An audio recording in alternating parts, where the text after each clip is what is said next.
Good.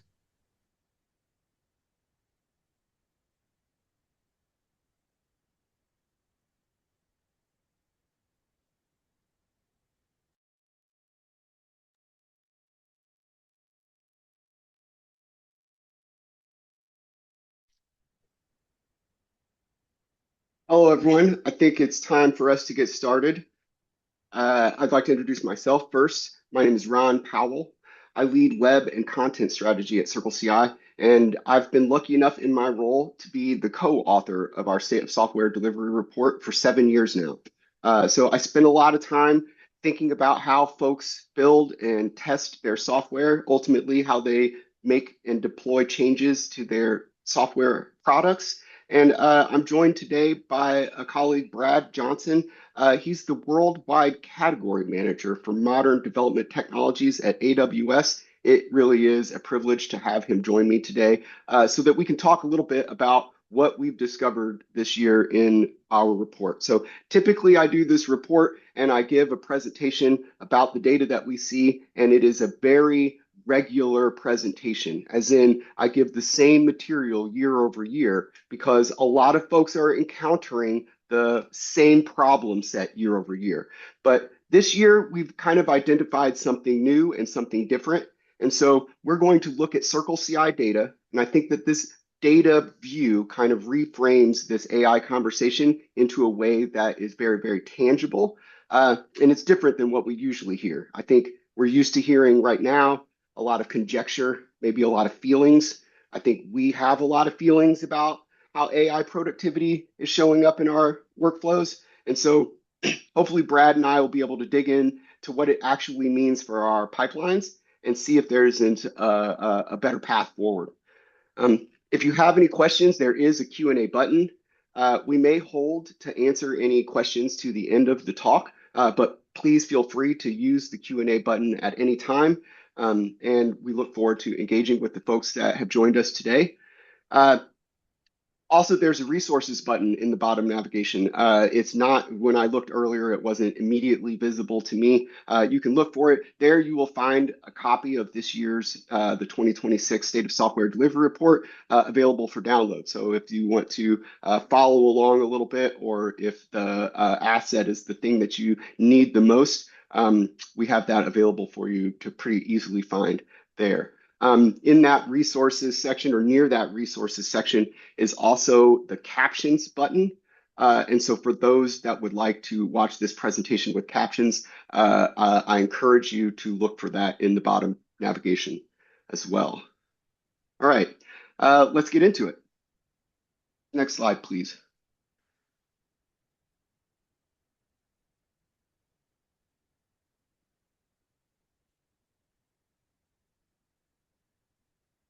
All right, so this is actually not CircleCI data. I know I started with a lead-in that we would look at a little bit of data, and that data presentation would be a different view. But I mean, we did some internal polling around this question as well to kind of make sure that we could validate the signals that we were seeing in the market. The 85 to 90% thing is real. 6 months ago, maybe we could have had a conversation about whether or not we should be adopting AI, but I think that that ship has sailed. I think today we talk about the impacts of those tools on our pipelines and how we get the maximum amount of productivity out of the work that we're doing every day. And so um, the adoption question is settled. We're not necessarily asking whether or not we need these tools. I think that we all can recognize the value that they've already brought to our engineering teams. And so the real question is about software delivery infrastructure and how we can handle what AI is producing.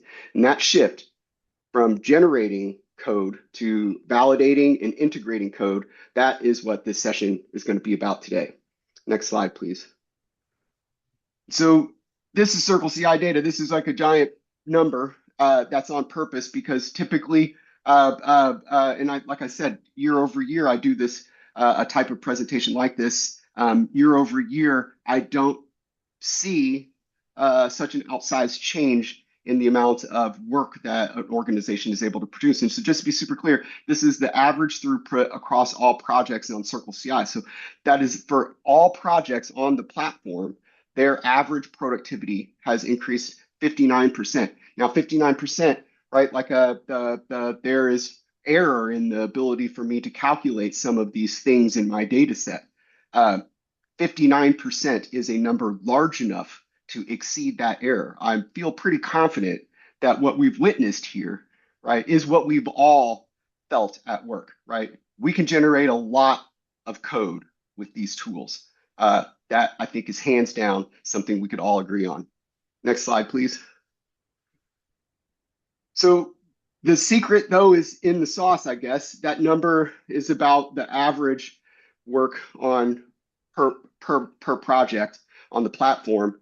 But if you dig into it, the story gets a little bit more nuanced. And this is probably why folks have joined today to hear about what we probably can propose to help folks kind of achieve the maximum amount of value from these toolings. And so what you can see here on the left, top 5% of folks. And so top 5%, there's 28 million workflows that we observed over the last in our data set this year, 28 million workflows. So the top 5% are folks that do a tremendous amount of work. They do. And so year over year, this group, the top 5%, has doubled the amount of work that they do. And so usually I don't expect everyone to try to model the top 5% of performers. But when I see the top 5% be able to achieve an increase like this, I think it's something for all of us to observe. I'll skip the middle number to the right number, that 10x. This is the expectation for folks to get better with these tools lives right here inside of this number. Year over year, the folks that did the most work on our platform, that number 10x. And so these aren't things that, like, this isn't FOMO anymore. This is a matter of being able to compete against folks in your industries, in your verticals, who are able to capture the amount of value that these tools are able to provide. That middle number here now, bottom 50% saw no change at all. That could be a lot of the folks on this call. Like, it's really difficult to have seen so much code and so much value come out of these tools, and then to struggle being either able to test it and integrate it, or not test it so well and put it into production and see what happens when it's there. And so that really is the AI productivity paradox. Do I let all of this productivity sit in pull requests behind senior engineers who have to review all of these changes? Or do I just let things go that are a little bit less tested than I would have imagined?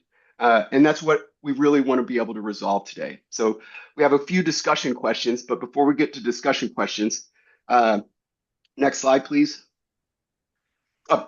Apologies. Before we get to there's a poll coming up. Before we get to the poll, just to be super clear about what we were able to observe on the platform this year. And this, I think, really does help accentuate a lot of that value that we get out of code generation and a lot of the struggle to get that code into production, right? And so we were able to split work on our platform based on what branch that work is performed on. And this is likely the case at your organization. You might be able to relate to this at all. Feature branch development is where we're seeing lots and lots of commits. That's where we're able to generate lots and lots of changes, and we're able to see lots and lots of work being created. The bottleneck, and I just hinted at this before, the bottleneck is when we have to integrate those changes into our code bases, into our shared code bases. And so when we see that main branch activity year over year is down, while feature branch activity is up, it is very difficult to imagine that the productivity paradox isn't represented in this slide right here, that we have so much code that we can generate. You see that commits happening on those feature branches, and that we struggle to get those commits processed and merged into our mainline code repositories is the real struggle. And it's what we want to be able to help folks break free from. Now, the slide that I had before this said that there were folks that 2x'd at the 95th percentile. and the top folks are 10xing. And so there is there is a solution to this, and that's what I think we would like to talk about today. Next slide, please. Here's the first poll. So just to level set a little bit, Brad and I just want to hopefully contextualize this conversation as much as possible. And so we'll spend a second here to let folks put a little bit of information in. I've had a little bit of a good time looking through or thinking through what would be the 5 ways to describe top to bottom AI adoption. Just experimenting, exploring use cases was a pretty clear option for the earliest. But like the folks at the end, what would be the most progressive adoption strategy? I mean, I think deploying production code with agentic workflows, if you were doing that at work today, you would be definitely on the cutting edge of software development.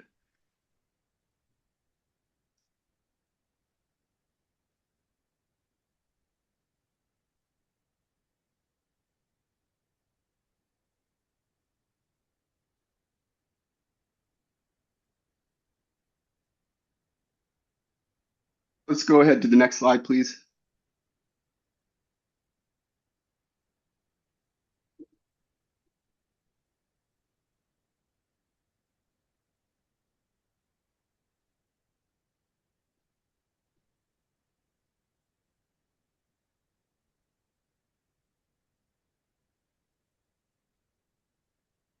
Excellent. So this brings us to our first discussion question. Um, so what can we expect from AI assisted code? I think we could expect a lot more code generated. I think that that's the part that we could all agree on. You don't need Brad and I to tell you that that's what's happening. But I think that there's more to it that we could expect. And the reality is that the code generation at this capacity it moves a lot of the problem space into the thinking and idea space, which I think is a fascinating evolution here that we've encountered. And so I just, I have a lot of ideas. I see a lot of things from my vantage point, but I have a worldwide executive here from AWS. And so my hope is to really tap into what you see, Brad, like as opportunities arise, ultimately, I spend a lot of time thinking about testing code and making sure that my application is always ready to be deployed. That's something that I think very much about every day. And so I have that lens, but you have a little bit of a different lens. And so ultimately, people have to get their applications into people's hands. And so tell me a little bit about what you see in the range of AI assisted code and how these are changing things for the employees or for the customers of AWS. Yeah, Ron. Thanks. Really, really good context. I really appreciate the survey. I really appreciate the data, and it reflects what we're seeing in all of the surveys that come out every few weeks now, right? They're always letting us know that um, developers all over the world are hands-on to AI, either AI IDEs or AI assistants. So to your earlier point, and kind of everyone knows this, there is no looking back, right? So I use a stat from last year, right? And it's so invalid, but that stat is 82% of developers are into AI and know that AI is going to be impacting their work, right? So I just think that that's more like 99% today, right?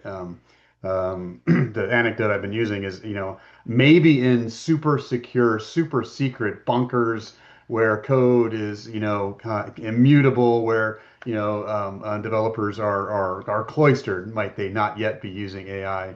But that's going to be a very small percentage of engineers, right? So just a little of context. My purview is our worldwide distribution of DevOps and dev tool providers, right? And of which CircleCI is one of our really solid partners in the space.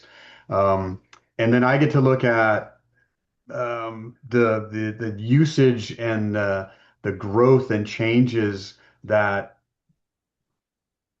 tens of thousands of customers are making as they choose and use all these different tools, both for what I would call traditional software delivery, which is what we've all been doing for so long, but now this massively impacted um, software delivery lifecycle that includes what we're calling AI delivery lifecycle. And so you've outlined the main challenge that I see, and that is that we are at a really important inflection point, right? So for the last 2.5, 3 years, a little bit more, we've known that there, whether these code assistants or full AI IDEs, um, they're driving the creation of more code and increasing productivity for engineers and opening up extra time for these team members to do other things, which is great. So the inflection point is we've seen this rapid rise in developer usage of AI on their code production, right? So, I don't even know what that slope looks like, but it's steep and up, right? Yep. Um, Yep. my I told you my purview is hundreds and hundreds of DevOps partners and the customers of those partners. My passion for my entire career for the last 26 years has been quality. And so that what I think has happened is that steep rise in developer usage, developer adoption is now leveling off, and it's leveling off at the quality and security point. And so what that means is we all know that there is going to be more code developed, and nobody's working at a company building software, which probably overused term. Every company is a software company, right? Every developer, we all know that more code is going to be produced, but the really big question in the market at whole is how much and when and how are we going to get that into production? And so I think the inflection point is this flat point, not a drop point, but a flat point for whoever knows how long, not very long in the AI world, I'm sure, but where we are figuring out how to adapt all of the SDLC automation that exists, right, to that that necessity to get that improved software into the hands of our end users. And that's obviously the goal of everyone. So what we can expect from AI assisted code is a deeper focus on quality and security, and therefore um, um, adoption of existing standard, like traditional automation, because it exists, but enhancement or augmentation of that all the way, all across the life cycle. And that's where all of these AI powered dev tools, dozens of them that we never heard of a year ago, right, are going to come into play really, really fast. Yeah, I mean, I've for one, uh, we see there's been a couple of tooling explosions that have happened in my career, and right now I'm really excited to watch the. So this is usually we do these Cambrian explosion type things. Value is created in the market through additional technology or service. Lots of people innovate on that value. Very few people are the winners. And so there's this large set of tools that come into the market. And then the exciting part is being responsible for influencing the way that winners shape and ultimately that we deliver value to our customers, right? Like the end of the day, we build these tools as services. right? So that we can have other digital technologies, right, make it into the hands of consumers, ultimately delivering the value. Um, so this is all great. And Brad, the hands off to you. Really do appreciate you coming and bringing a lot of your vantage point. I think that this is really helpful to add. From my vantage point, I get to see it a little bit less, but I also think, this first point here, this design to code, this is also something that I think about a lot as well, and something that I think is kind of like that continuous integration kind of is a catalyst for this design to code, and this idea that folks on my product team could be responsible for building things in the digital technology space. And so, I have thought deeply about what a feedback loop is for someone who has a lot of the context Hmm. through their own experience. And so, what feedback loops do I need to create for folks who don't have that so that tests can fail, right? And that we can fix them, and that the person who can generate that can fix them. That's something I think about a lot as well. All right, next slide. We have a couple more discussion questions. I mean, this is the big ones. Yeah. We're using these tools at work. We see where there's opportunities, and we probably all, or most of us, 95% of us probably are experiencing not seeing a large acceleration in our throughputs. And so, what can we do right now? This is probably the most practical slide in the deck, so I want to be super direct about this. The answer is not add more AI. That's probably not going to be the solution today. Uh, I am going to hang my hat on the hook of benchmarking yourself. If you don't know where you're at today, it's going to be very, very difficult for you to progressively iterate towards a future in which you can achieve the velocity of some of these teams that hit the highest end of throughput on the platform. And so I'm curious, Brad, my starting point usually is there, but I think about usually this is in the adoption of continuous integration. I know you spent a lot more time thinking about just the adoption of AI tooling. And so if we're going to assume that most people are in the middle of this distribution, right, that they've already adopted at least some, like what can they do now? Yeah. Well, I would say, we're in a wonderful experimentation phase right now, right? So go get your hands into this stuff. Go. You continue to experiment. Lot of wonderful things happening. I just was at a it was almost like an AI coding hackathon at the end of last week where 300 people came in and had an opportunity to play with different tools, right? And they created some really amazing stuff. And that's what's happening, right? Individual developers, small teams, they're building cool stuff. If you're running an organization and paying engineers, right, and trying to get product out to customers, right? There's a balancing act between letting people experiment and getting stuff done. But Absolutely. but I this is an amazing opportunity to be experimenting. Um, that said, to your point, if we we're not if this is our vocation, we're not doing this for fun of it. We're doing it for the benefit of our customers, and so nothing's new under the sun, right? So don't start anything new without exactly what we're saying here. Know what to measure, right? Find and understand. I'm a big student of old school, I guess, Gene Kim and the Phoenix Project, right? But Me too. Me too. everybody I talk to, I say, what are the constraints that are holding the team up?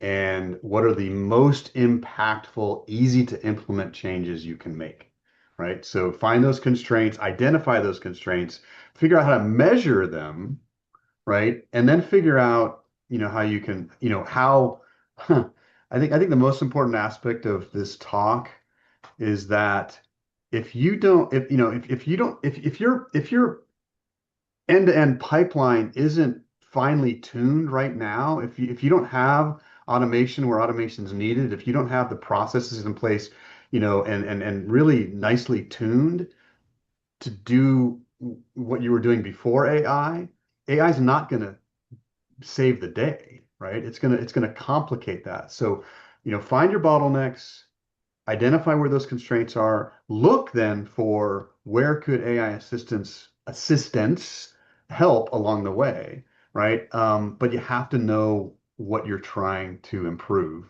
before you throw stuff at it, right? So literally couldn't underscore more about, measure up, choose a baseline, choose what you're going to look at. I think one of the problems a lot of people have is like, too many metrics. So choose the ones that really matter to you. I think you've got, the report you created has great metrics to think about. Choose some, maybe not even all of them. Choose the ones that matter to you, and then go from there, right? So understand what you're going to improve, and then go about bringing the adoption of new stuff in to help that. Yeah, I think this is really hopefully this is the beginning of people finding or doing the discovery work about where those bottlenecks are. Like, why am I able to generate all of this code? What can Ron and Brad tell me about getting it into production? I hope that that's what folks are thinking about right now, and are able to maybe help elucidate a little bit better through this call. Typically, and I mean, and this is the thing that we've done for years now, by looking at aggregate work of for so many different projects, I generate a list of stats that we call benchmarks. Hmm. And typically, things like feedback loops, I consider, anything longer than 10 minutes and I lose flow from my developers, they're going to get up and do something else. They're going to just fall out of their work zone. And then, sub 3 minutes, and you're going to get people that sit there and watch the screen for 3 minutes, right? Yeah. So there's like a happy spot in there, but like the thing that I've described is an incredibly human feedback loop. And so when I think about who the consumer of my data is when a build fails, right? Like typically I've always considered that a human being. And so I've had to write test output, right? I don't need to generate a log for the entirety of the work because that's going to be very difficult for me to resolve problems if I have to sift through all of that. And so there was an art to this, to writing test output. uh, I'm going to feed this into a model now that's going to very much change my relationship to test output and my relationship to developer flow. And so I think about these things a lot. So when you talk about identifying your bottlenecks, I think we also need to really be aware of that we are shifting some of the ways that work gets created, and we probably are, and I mean, all of us probably naive about some of the bottlenecks today. I think it's very easy for us to show this integration and validation bottleneck. But I think that there's also one on the ideas side. I think that traditionally it's been difficult to build products, and that meant we only built the ones that were best. And so if we can Yeah, build and that anything, I agree, and I can't wait to talk about what the future holds, right? yeah, yeah, That yeah, yeah, respect. yeah. I do want to pause for a second on something that I don't know if we've underscored enough, and that is Sure. um, higher volume, higher velocity is going to exacerbate the long existing problem of testing, right? It's really I don't think it's going to make it better, so we need to focus on um, um, how do we really get the right kinds of testing, right kinds of automation into the loop. Um, and I would think we're going to see a lot of great improvements there, right? So for decades, we've talked about code coverage, and everybody had good code coverage as long as it was unit testing. Well, that's not true. Many people had good code coverage because it was just unit testing, and an engineer wrote their own tests, and every engineer said, "I'm 100% covered," right? And we could all joke about that because we realized that was not always the case, but it is the reason why CI exists, right? Yeah. Is to make sure that before things get merged, they're adequately tested. So to your feedback loop point, I do believe there's a really great opportunity for AI to massively impact that feedback loop, right? With known errors, with known issues, with known fixes, right? That is where I think from a unit testing standpoint, right, we will probably see amazing gains, right? Where tests are created by AI, verified by humans, run by AI, corrected by AI, right? Rerun and then pass, right? That's going to make a huge impact, massive crunch of time. And I hope and pray that this then opens up the opportunity for more thorough testing, more thorough security scanning, performance testing at a scale that, right, hopefully we haven't seen before to get ready for production.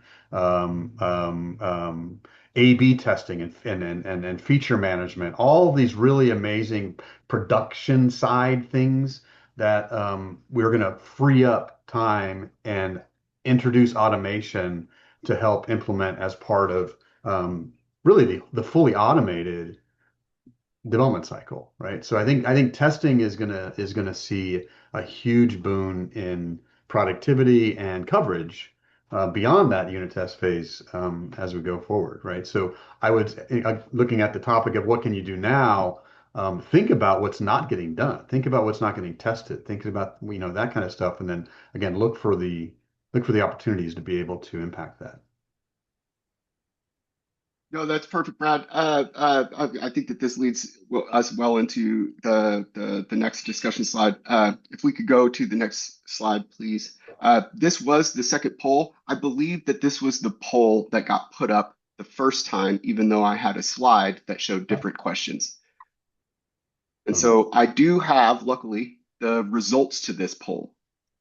And it looks like faster feedback loops on AI generated code. This is build times and test cycles is the winner from the small sample size that we had. But interestingly enough, all of the four options received at least one vote, with the security configuration, self-healing pipelines being at the bottom, flaky test detection, and automatic remediation being second to the faster feedback loops on AI generated code. I think that this is fascinating. This is something that I think both Brad and I can talk about because this is I really do think the part of the what does continuous integration look like today conversation. So Joel, if you could please give us the next slide.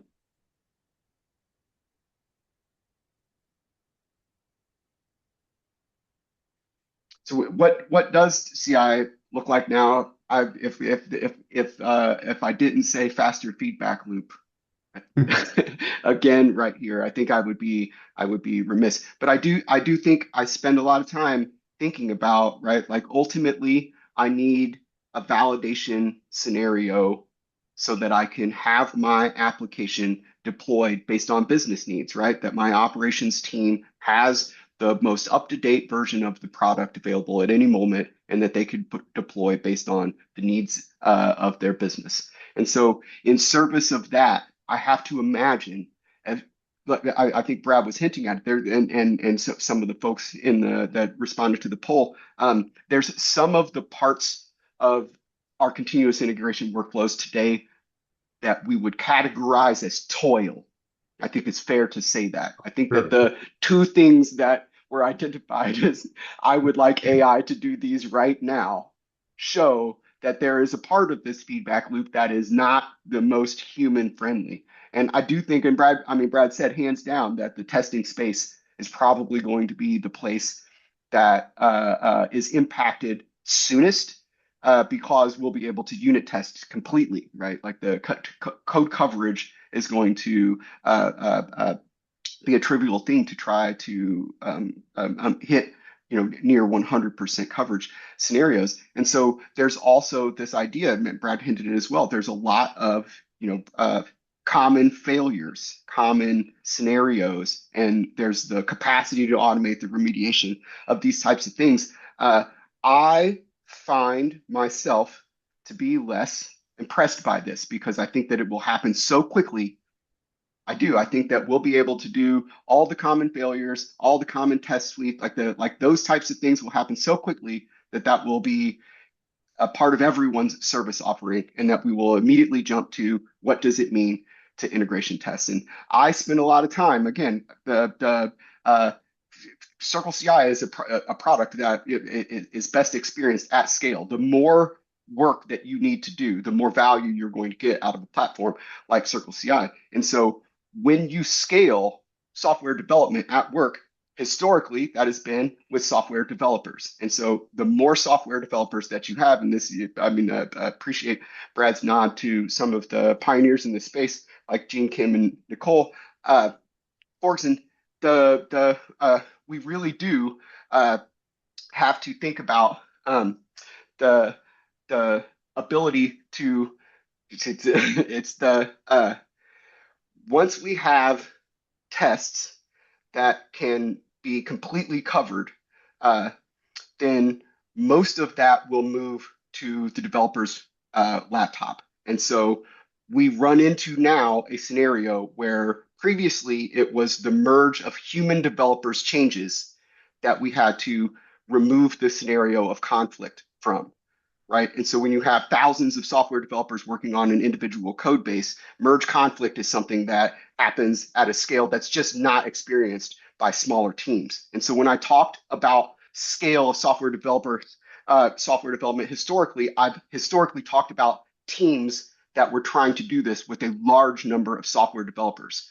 What does circle or continuous integration look like right now? I think that some of those developers could be agents. And in that scenario, right, much smaller teams have to resolve merge conflict. I'll hand that to you, Brad, because I think that that's the real crux of what does continuous integration look like right now. Like, what does it mean to continuously integrate small changes? If continuous integration is the evolution of agile software development embodied in developer tooling, what does it mean for us to be able to generate so much code and the tests that go with it today? Well, I think it means exactly what you stated. I think what I stated before is that we can't compromise on continuous integration anymore, right? And maybe that's controversial, but I didn't get a chance to do it. I was going to do it, but any of us could use our AI-powered Google search or search our favorite search, and we could ask, how many companies have fully adopted CI, and I think we're still going to be surprised at how many have not, right? Um, so so what CI looks like now is, it's mature, but it's not widely. It's mature as far as, I mean, literally CI has been around for a couple decades, right? But I think the adoption and the the actual sophistication of implementing CI, whether it's at a smaller mid-sized company or an enterprise, it still has a ways to go. And I do think that AI is going to both help and exacerbate came to mind, but I mean, it's just gonna emphasize the need to automate the stuff that literally is toil for many, many organizations right now. So it's imperative to achieve a level of of maturity just with continuous integration. Um, but I also would say that continuous integration is almost indistinguishable from continuous delivery these days. In that that packaging and handoff to something somewhere. No, I don't, nobody's ignoring it. However, it was interesting how in the survey, compliance and governance kind of question, there were fewer folks that were saying those were like happening or critical now. But that's what's holding up a ton of Agreed. this code from getting into production. And it's not just that, it's the frankly the organization still, there's still security, human security folks that stuff needs to get past. And there's We absolutely waved our hands at those gates. Those are human gates sometimes. they're human gates in many cases, and then even the deployment process, right? Even the deployment into prod, there are still very significant walls in those areas that need to be broken down, and I think will be a lot as we adopt, really robust infrastructure as code solutions. Docker is still incredibly popular, right? And so like all of these DevOps engineers fully embracing, technology that's been around for a while in literally that continuous, kind of everything perspective of where I really think, CI is and exists today. Um, a little side note on platforms. Um, Most companies have a development platform, a development delivery platform. There's the, there's and a lot of the partners promise all kinds of stuff, but most of what we see in complex organizations, particularly industry to industry, I've been doing a really amazing study of different industry performance, and what their end-to-end automated pipelines look like, right? And many companies still defer to developers' choice for tools, right? And end up, even if they have like some kind of singular platform, they still have best of breed sprinkled throughout the entire end-to-end delivery life cycle. I don't think that's going to change a ton. I think there's really good solutions for all different size companies. Um, but I will emphasize one important factor, and this is something that my team has been talking about a lot. There's the center of the SDLC, right? Everything that we know we need to do right, from how we build our repos and run our repos, how we feed those repos, how we implement CI, how we test for security. Like there's this fundamental SDLC. But then there's all the other cool stuff that we know would be helping us. It's not even AI related. It's just, all the things I've even mentioned some of it, like some of the production testing stuff, some of the design to code stuff, things that are really cool. They've been around for years now that many companies still have not layered into that end-to-end delivery cycle. Um, Looking into the future and now, so we still need to focus on that end-to-end automation, and that's what tens of thousands of customers are doing. They're building these platforms today or have built them. Now we need to figure out how do we layer that entire AI powered set of tools. It's stack on its own into that existing platform. I don't think any of you are going to be, unless you're startups, which that it's awesome to be a startup right now, but if you're not going to wholesale replace all that stuff, Yeah, right? yeah. So you need to figure out where do these AI tools fit the best in the platform that I've assembled. And so I think everybody's got a platform of some type, and we just need to figure out where does AI best optimize the different areas of that. Excellent. I only have a couple more slides to bring it home. This next slide is another discussion question, but I've got a pretty rapid response to it. What does the SDLC, right, actually we'll go to the final slide, if you will. Um, So what's one thing that you can do tomorrow? So this is the place where I think that most folks want to see themselves at the end of this talk. Appreciate the folks that have stayed for as long as they have. So if there's anything that I can do to be of service to you today, it's to give you this bit of insight. One thing that you can do today or tomorrow, you have to know where your team stands today. One nice thing that we have done in service to the community, this year's State of Software Delivery Report also has a digital experience that lives on the web. You can find it at circleci.com under the top navigation where it says Why CircleCI. It is an experience called Benchmark Your Team. And on that page, you are able to compare yourselves and your stats against the stats that we have pulled from our product, 50th percentile plus the top five or the fifth percentile. Being able to identify where you're at today and how you compare to other folks in the market is the thing that you can do right now. It is the tangible next step. And so, Brad, I'll hand that to you. I got probably the easiest one, but what do you think is something that folks can do right now, today or tomorrow? Yeah, I wish it was more concrete. I think we've hit on it.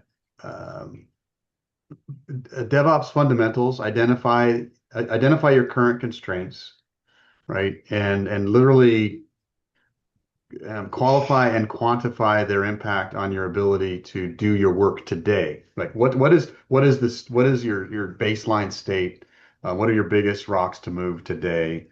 And then something that my team's been working on, and it gets hard because every team, as I just talked about, every organization has a little bit different thought process around what all their tooling across the entire development cycle, development platform. But sit down with your team and map out what your platform looks like today, right? Literally graph it out or draw it It's out, great advice. graph it out, identify it. I like to start by use cases and then what are our technologies that are supporting those use cases? And that's a good way to identify constraints too, by the way. Hmm. But when you're done with that, then you think about where do we need the most help?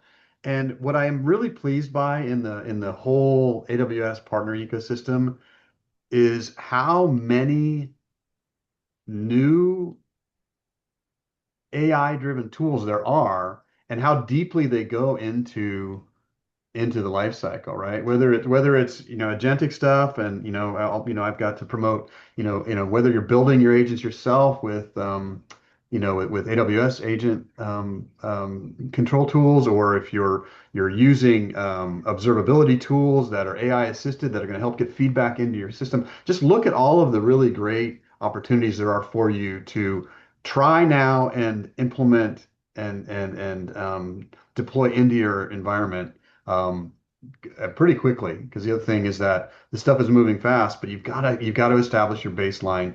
What does your platform look like now, and where do you need to make the next big choices? So, Yeah, there's a lot basic of advice, really. but not hard.